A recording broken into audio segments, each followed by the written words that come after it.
আসসালামু আলাইকুম প্রিয় বন্ধুরা, কেমন আছেন? আশা করি ভালো আছেন। আমিও ভালো আছি। করিম টাওয়ারের নিচতলার ঢালাইয়ের কাজ শুরু। আলহামদুলিল্লাহ, আশা করি ঢালাইয়ের কাজ সুন্দরভাবে শেষ হবে ইনশাআল্লাহ। এই ভিডিওটা করার উদ্দেশ্য, এখান থেকে অনেক কিছু শেখার ও বোঝার আছে। একটা শ্রমিক কতটা শ্রম দিয়ে টাকা ইনকাম করে শুধু তার পরিবারের মুখে হাসি ফোটানোর জন্য, কিন্তু অনেক সময় দেখা যায় শ্রমিকের ন্যায্য মূল্যটা ঠিকভাবে পায় না।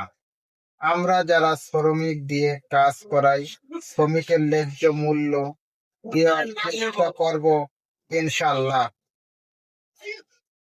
আহাদুল করিম ভাই একজন ভালো মনের মানুষ। তার সম্পর্কে দুইটা কথা না বললেই নয়। শ্রমিকদের খুব ভালো করে বাসে প্রিয় ভাই। আপনারা অনেকেই জানেন, ছাদ ঢালাই দিলে মিস্ত্রিদের দুপুরের খাবার দিতে হয়। সেই জন্যই এই আয়োজন। সুন্দর ডেকোরেশন করা হয়েছে, যাতে মালিক মিস্ত্রি যাতে এক জায়গা বসে তৃপ্তিময় ভাবে খাবার খাইতে পারে।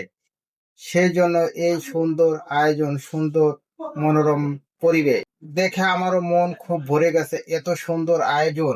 আসুন আমরা সকলেই ভালো কাজে প্রতিযোগিতার মাধ্যমে অংশগ্রহণ করে বাংলাদেশকে সুন্দরভাবে নির্মাণ করি ইনশাল্লাহ।